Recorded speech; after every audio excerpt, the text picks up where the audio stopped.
En France, à première vue, les choses sont simples. La bourse, c'est le Palais Brongniart. L'institution trône au cœur de Paris depuis plus de 200 ans. Quand on y entre ce jour-là, la surprise est de taille. Il y est bien question de commerce, mais d'un tout autre genre. On n'y parle plus action, mais chiffon. La bourse n'est plus une bourse, c'est un espace à louer pour des salons. Les dieux à longue barbe de l'économie ont été remplacés par les dieux à longue barbe de la mode. À l'étage, il y a toujours une salle des marchés avec son tableau des cotations et sa corbeille. Ici s'affrontaient les agents de change. Mais ce n'est plus que de la déco pour une salle de cocktail. Pour voir la bourse de Paris, nous devons suivre une autre piste et même quitter la France. Un homme va nous guider. C'est un anthropologue qui s'est passionné pour les marchés financiers. Il est sans doute la personne en Europe qui a le plus et le mieux étudié les bouleversements de la bourse. Il nous a donné rendez-vous à Londres, première place financière en Europe. Son nom, Alexandre Lemonnier. Bonjour. Salut Alexandre. On est au cœur de Londres, mais on va pas rester à Londres. Non, nous allons aller à Basildon, en banlieue de Londres. J'avais jamais entendu parler de Basildon de ma vie, qu'est-ce qu'il y a là-bas? Je crois que les seules personnes qui connaissent Basildon sont les fans de Dépêche Mode, puisque le groupe s'est formé là-bas. Mais sinon, c'est le bâtiment qui abrite aujourd'hui la bourse de Paris. Vous, comment est-ce que vous avez découvert cet endroit?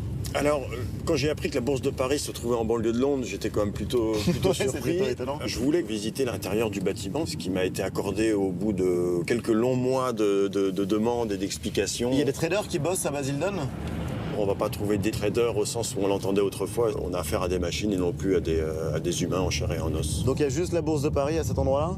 Alors il y a aussi la bourse d'Amsterdam et la bourse de Bruxelles, puis la bourse de Lisbonne et du Luxembourg qui se sont installées au même endroit quelques années plus tard.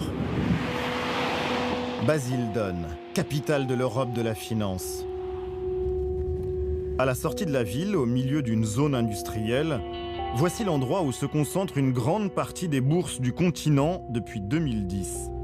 Ce bâtiment bleu nuit s'étire sur l'équivalent de 5 terrains de football.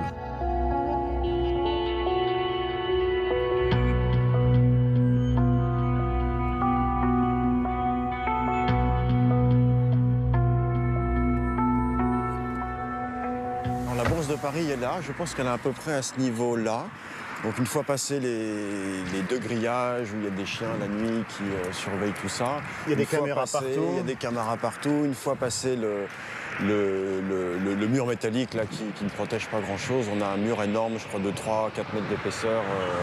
Là, il y a un mur de 4 mètres. Si un avion se crache sur le data center, la bourse elle continue de tourner parce qu'il y a ces murs énormes qui protègent l'infrastructure technique qui est à l'intérieur. Le lieu est très sécurisé. Interdit au public, le plus discret possible. Le bâtiment ne comporte aucune inscription. Impossible de deviner que derrière ce drapeau britannique se cache le nouveau Palais Brongniart.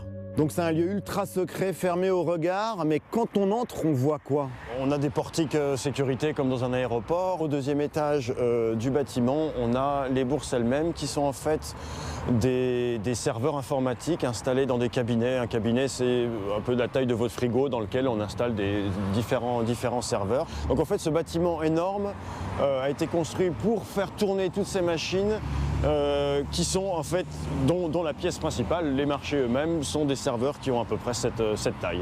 Et donc très simplement, si quelqu'un à Paris ou à Bordeaux demande à son banquier de lui acheter tant d'actions d'une compagnie, en bout de ligne, ça va se passer ici?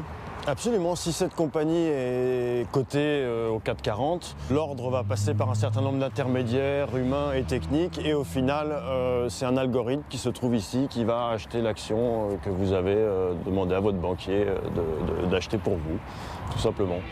Pour voir où s'échangent nos actions, nous faisons une demande au siège parisien. C'est bon, mais écoutez, je suis pas de votre demande et puis on va vous recontacter très rapidement.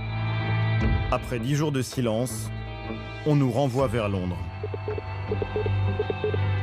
Je vous préviens, normalement, nous n'autorisons pas les caméras dans nos installations. En fait, jamais aucun média. Mais je peux faire suivre votre demande et je vous contacte la semaine prochaine. Dans la journée, nous recevons une réponse par mail. C'est un nom définitif. En cherchant bien, nous avons trouvé des images de l'intérieur. Une publicité de 2012 à destination des professionnels. Elle vante les avantages de Basildon.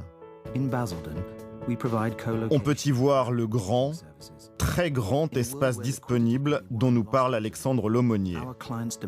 Des serveurs dernier cri et au final, très peu d'êtres humains.